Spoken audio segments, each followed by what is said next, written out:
नमस्कार दोस्तों, अनूप डिवीजन में आपका स्वागत है। सामान्य अध्ययन के महत्वपूर्ण प्रश्नों की श्रृंखला के अंतर्गत आज हम लोग सेट 7 सॉल्व करेंगे। इसमें जो है प्रश्नों के साथ साथ उनसे संबंधित जो अन्य तथ्य महत्वपूर्ण होते हैं परीक्षा की दृष्टि से, उसको भी आप लोग से साझा किया जाता है। तो जो है शुरू से लास्ट तक ध्यान से ज़रूर देखें वीडियो को, और अगर पसंद आती है वीडियो तो लाइक करें और ज़्यादा से ज़्यादा शेयर करें। और अभी तक चैनल अगर सब्सक्राइब नहीं किया है तो चैनल ज़रूर सब्सक्राइब कर लें और बेल आइकन भी दबा दें, जिससे जो भी हम लोग वीडियो बनाएं उसका नोटिफिकेशन आप तक पहुंचता रहे। चलते हैं पहले क्वेश्चन पर। पहला क्वेश्चन है, पुराणों की संख्या है। पुराणों की संख्या कितनी है? 18। तो इसका सही उत्तर होगा ऑप्शन बी। पुराणों की जो है रचना वह मानी जाती है कि लोमहर्ष ऋषि और उनके पुत्र उग्रश्रवा के द्वारा की गई थी। लोमहर्ष ऋषि और इनके पुत्र थे उग्रश्रवा, इनके द्वारा की गई थी। नेक्स्ट प्रश्न है, निम्नलिखित में से किस पाकिस्तानी नागरिक को भारत सरकार द्वारा भारत रत्न से सम्मानित किया गया था? तो भारत रत्न से सम्मानित किए जाने वाले पाकिस्तानी नागरिक थे खान अब्दुल गफ्फार खान। इसका सही उत्तर हो जाएगा ऑप्शन ए। इनको यह सम्मान 1987 में दिया गया था। खान अब्दुल गफ्फार खान उत्तरी पश्चिमी सीमा प्रांत में लाल कुर्ती आंदोलन चलाने वाले थे। लाल कुर्ती आंदोलन जो है पश्चिमी सीमा प्रांत पे जो है खान अब्दुल गफ्फार खान के द्वारा ही चलाया गया था, उत्तरी पश्चिमी सीमा प्रांत पर। और या इसको जो है खुदाई खिदमतगार दल के संस्थापक, खुदाई खिदमतगार दल के संस्थापक जो है खान अब्दुल गफ्फार खान ही थे। इनको जो है सीमांत गांधी भी कहा जाता था। और यह ऐसे पाकिस्तानी नागरिक थे जिनको भारत सरकार द्वारा भारत रत्न सम्मान दिया गया था। इस प्रकार इसका उत्तर हो जाएगा ऑप्शन ए।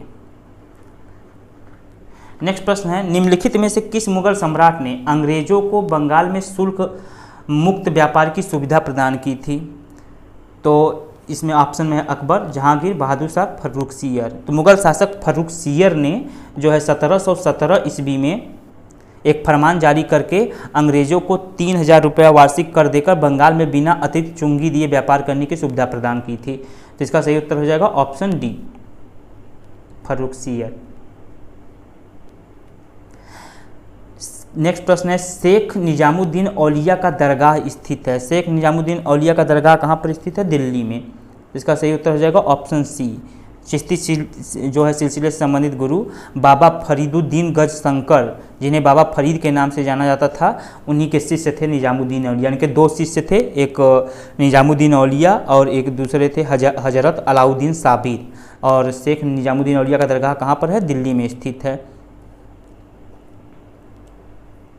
पूर्ण स्वराज की घोषणा भारतीय राष्ट्रीय कांग्रेस के किस अधिवेशन में हुई थी? तो कांग्रेस के जो है लाहौर अधिवेशन 1929 ईस्वी में पूर्ण स्वराज की घोषणा की गई थी। और इसकी अध्यक्षता किसने की थी? 1929 लाहौर अधिवेशन के पंडित जवाहरलाल नेहरू ने।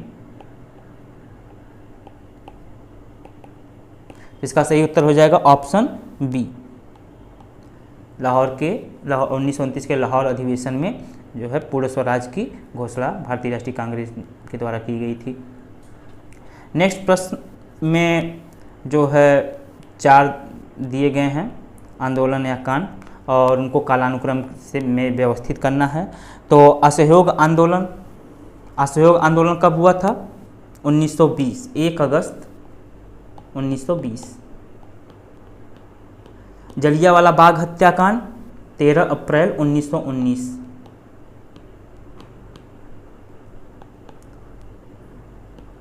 और चंपारण सत्याग्रह 1917। और सविनय अवज्ञा आंदोलन 6 अप्रैल 1930 को आरंभ हुआ था। तो यहाँ पे सबसे पहले कौन सा हुआ था? चंपारण सत्याग्रह, यानी पहले नंबर पे आ जाएगा 3। फिर उसके बाद जलियांवाला बाग हत्याकांड 2, फिर असहयोग आंदोलन 1, फिर 4, यानी 3, 2, 1, 4। तो इसका सही उत्तर हो जाएगा ऑप्शन सी। नेक्स्ट प्रश्न है, भारतीय राष्ट्रवाद ब्रिटिश राज का शिशु था, यह कथन किसका है? भारतीय राष्ट्रवाद ब्रिटिश राज का शिशु था, यह जो है आर कोपलैंड ने कहा था। इसका सही उत्तर होगा ऑप्शन बी। नेक्स्ट प्रश्न है, मुस्लिम लीग द्वारा पाकिस्तान का प्रस्ताव पारित किया गया था। तो मुस्लिम लीग द्वारा लाहौर अधिवेशन 22 से 24 मार्च 1940 को जो हुआ था, जिसकी अध्यक्षता मोहम्मद अली जिन्ना के द्वारा की गई थी। इसी अधिवेशन में पाकिस्तान का प्रस्ताव पास किया गया था, जिसके तहत भारत का विभाजन कर एक पृथक मुस्लिम राष्ट्र पाकिस्तान की मांग की गई थी। तो इसका सही उत्तर हो जाएगा ऑप्शन सी, मार्च 1940 में। इसकी अध्यक्षता किसने किया था? जिन्ना ने। और पाकिस्तान शब्द जो है, इसका प्रयोग सर्वप्रथम किसके द्वारा किया गया था? रहमत अली, यह छात्र था रहमत अली, इसके द्वारा पाकिस्तान शब्द का पहली बार प्रयोग किया गया था। निम्नलिखित में से किस अधिकार को बी.आर. अम्बेडकर द्वारा संविधान का दिल एवं आत्मा कहा गया है? तो डॉक्टर भीमराव अंबेडकर ने अनुच्छेद 32 के तहत संवैधानिक उपचारों के अधिकार को संविधान का दिल एवं आत्मा कहा है। तो इसका सही उत्तर हो जाएगा ऑप्शन डी, संवैधानिक उपचारों का अधिकार। किस अनुच्छेद में आता है? अनुच्छेद 32 में।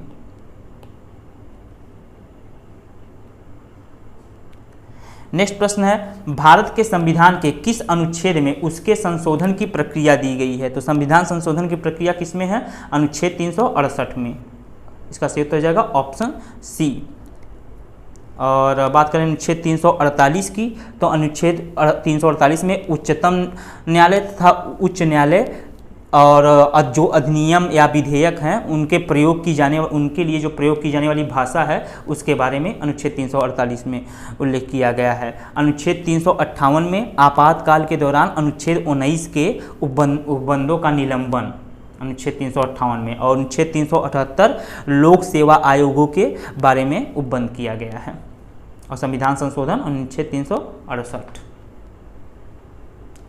नेक्स्ट प्रश्न है, भारत का राष्ट्रपति राष्ट्रीय आपात की घोषणा कर सकता है यदि खतरा है बाहरी आक्रमण का, तो कर सकता है। आंतरिक अशांति का, यह जो है अब नहीं कर सकता। सशस्त्र विद्रोह का कर सकता है। सांप्रदायिक संघर्ष का नहीं। तो इसका सही उत्तर हो जाएगा ऑप्शन डी, केवल 1 और 3, बाहरी आक्रमण पे और सशस्त्र विद्रोह पे। आंतरिक अशांत जो था पहले था, लेकिन 1978 के 44वें संविधान संशोधन द्वारा जो है आंतरिक अशांति की जगह पर सशस्त्र विद्रोह कर दिया गया। किस संशोधन द्वारा? 44वें संविधान संशोधन, यह भी याद रखना है। 44वें संविधान संशोधन 1978 के द्वारा आंतरिक अशांति को विस्थापित करके सशस्त्र विद्रोह कर दिया गया। तो इस प्रकार इसका उत्तर हो गया ऑप्शन डी। नेक्स्ट प्रश्न है, निम्नलिखित में से कौन सा नीति निर्देशक तत्व है? तो सामान्य आचार संहिता, यही जो है नीति निर्देशक तत्व है। सामान्य आचार संहिता अनुच्छेद 44 में इसका उल्लेख किया गया है। जबकि प्रेस की स्वतंत्रता अनुच्छेद 19 से एक के तहत जो है मूल अधिकार है। धर्म की स्वतंत्रता या अनुच्छेद 25 से 28, अनुच्छेद 25 से 28 जो है धार्मिक स्वतंत्रता का अधिकार मूल अधिकार के अंतर्गत है। और विधि के समक्ष जो है समानता अनुच्छेद 14 के अंतर्गत जो है मूल अधिकार है। तो इस प्रकार इसका उत्तर हो जाएगा ऑप्शन ए। टर्की के किस नगर को पश्चिम का द्वार कहा जाता है? तो जो इस्तांबुल है उसको पश्चिम का द्वार कहा जाता है। इसका सही उत्तर होगा ऑप्शन डी। इसे जो है इस्तांबुल को 7 पहाड़ियों के शहर के नाम से भी जाना जाता है।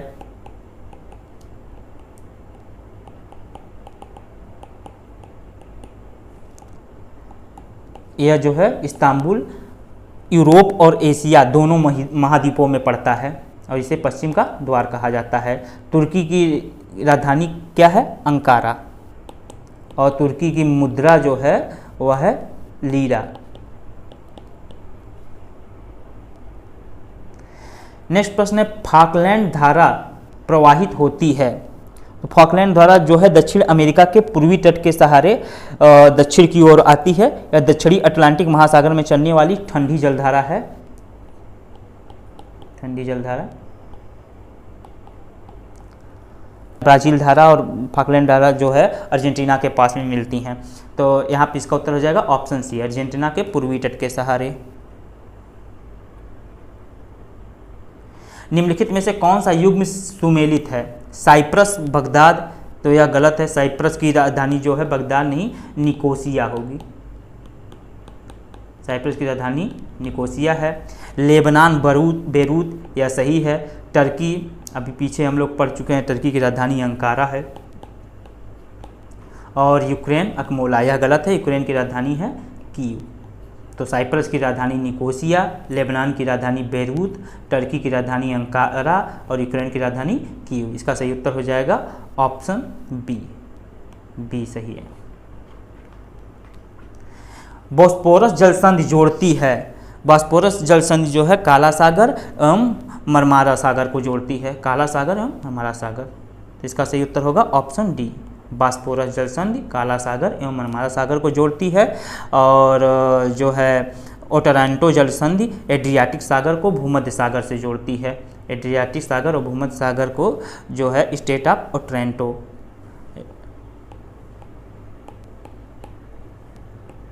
ओटरांटो जल संधि। और कर्च जल संधि जो है काला सागर को एजियो सागर से, एजियन सागर नहीं मिलता काला सागर से, काला सागर से एजियो सागर, और इसको जोड़ती है, काला सागर को एजियो सागर से जोड़ती है स्टेट ऑफ कर्च जल संधि। तो इस प्रकार इसका उत्तर सही कौन सा सही है? डी, काला सागर और मरमारा सागर को जोड़ती है बॉस्पोरस जल संधि। नेक्स्ट प्रश्न है, डूरंड कप का संबंध निम्नलिखित में से किस खेल से है? डूरंड कप जो है भारत की सबसे पुरानी फुटबॉल प्रतियोगिता है और इसकी प्रथम प्रतियोगिता जो है 1988 में हुई थी। और इस प्रकार इसका उत्तर सही होगा ऑप्शन बी। डूरंड कप किससे संबंधित है? फुटबॉल से। अंटार्कटिका में भारत द्वारा स्थापित प्रथम शोध स्टेशन का नाम क्या है?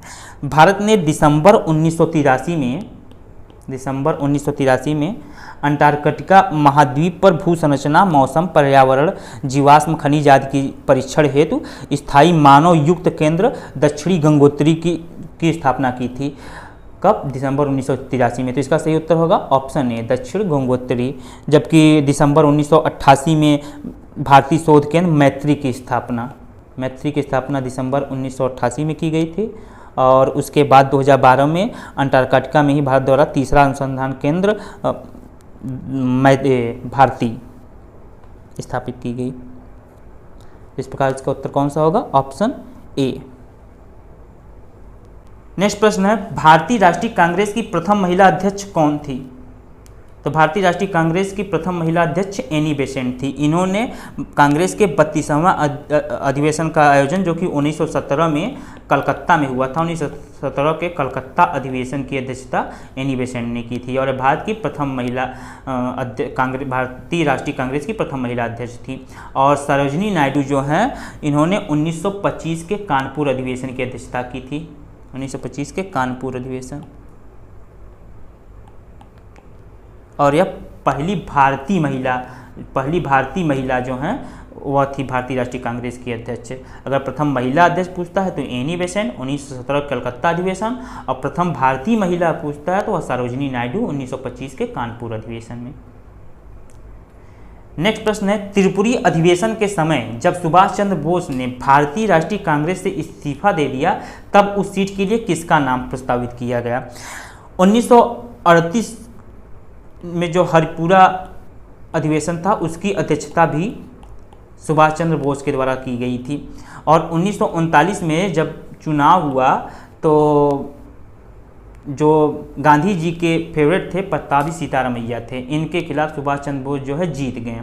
तो गांधी जी ने उसको कहा कि पट्टाभी सीतारमैया की हार मेरी हार है, जिसके बाद इन्होंने जो है सुभाष चंद्र बोस ने इस कांग्रेस के अध्यक्ष पद से इस्तीफा दे दिया। और उसके बाद कांग्रेस के अध्यक्ष पद पर राजेंद्र प्रसाद। तो सही उत्तर हो जाएगा उसका ऑप्शन सी। तो त्रिपुरी अधिवेशन में जब सुभाष चंद्र बोस ने भारतीय राष्ट्रीय कांग्रेस से इस्तीफा दिया तो उस सीट के लिए किसका नाम प्रस्तावित किया गया? Option C, Rajendra Prasad. Next प्रश्न है, भारतीय स्वाधीनता विधेयक को राजकीय स्वीकृति प्राप्त हुई तो भारतीय स्वाधीनता जो है विधेयक को 4 जुलाई 1947 को ब्रिटिश प्रधानमंत्री क्लीमेंट एटली द्वारा हाउस ऑफ कॉमन्स में पेश किया गया था। 15 जुलाई 1947 को हाउस ऑफ कॉमन्स द्वारा तथा इसके अगले दिन यानी 16 जुलाई 1947 को हाउस ऑफ लॉर्ड्स द्वारा विधेयक को पारित कर दिया गया। तत्पश्चात इसे विधेयक को जो राष्ट्र की स्वीकृति मिली 18 जुलाई 1947 को। तो इसका सही उत्तर हो जाएगा ऑप्शन ए।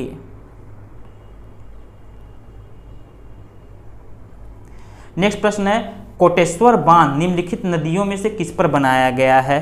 कोटेश्वर बांध उत्तराखंड राज्य के टिहरी गढ़वाल जिले में भागीरथी नदी पर बनाया गया है। उत्तराखंड में कोटेश्वर बांध, पहला तो याद रखिए कोटेश्वर बांध जो है उत्तराखंड में है और टिहरी गढ़वाल जिला में, और किस नदी पर? भागीरथी नदी पर। तो इसका सही उत्तर हो जाएगा ऑप्शन बी। नेक्स्ट प्रश्न है, निम्नलिखित पर्वतों में से कौन संयुक्त राज्य अमेरिका में अवस्थित नहीं है? तो ब्लैक फॉरेस्ट पर्वत यही नहीं अवस्थित है। ब्लैक फॉरेस्ट पर्वत जो है वह जर्मनी में स्थित है, पश्चिमी जर्मनी में स्थित है ब्लैक फॉरेस्ट पर्वत। जबकि ग्रीन पर्वत, रेड पर्वत और व्हाइट पर्वत ये तीनों संयुक्त राज्य अमेरिका में स्थित है। तो इसका सही उत्तर हो जाएगा ऑप्शन ए। नेक्स्ट प्रश्न है, भारतीय संविधान में कल्याणकारी राज्य के विचार को सम्मिलित किया गया है? प्रस्तावना में, मूल अधिकारों में, चौथी अनुसूची में, राज्य के नीति निर्देशक तत्वों में। तो इसका सही उत्तर होगा ऑप्शन डी। कल्याणकारी राज्य के विचार को सम्मिलित किसमें किया गया है? राज्य के नीति निर्देशक तत्वों में। ये संविधान में अनुच्छेद भाग 4 में अनुच्छेद 36 से 51 नीति निर्देशक तत्व है। और नीति निर्देशक तत्व की संकल्पना किस देश के संविधान से ली गई है? नीति निर्देशक तत्व जो है आयरलैंड।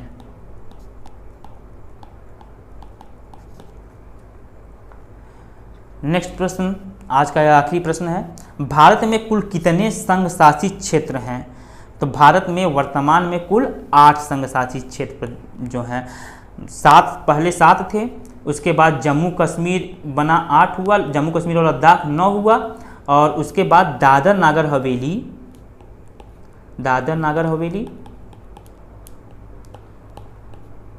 और दमन दीव, इन दोनों को मिला के दादर नागर हवेली और दमन दीव नामक जो है एक नया केंद्र शासित प्रदेश 26 जनवरी 2020 को लागू था। 26 जनवरी 2020 को किया गया था।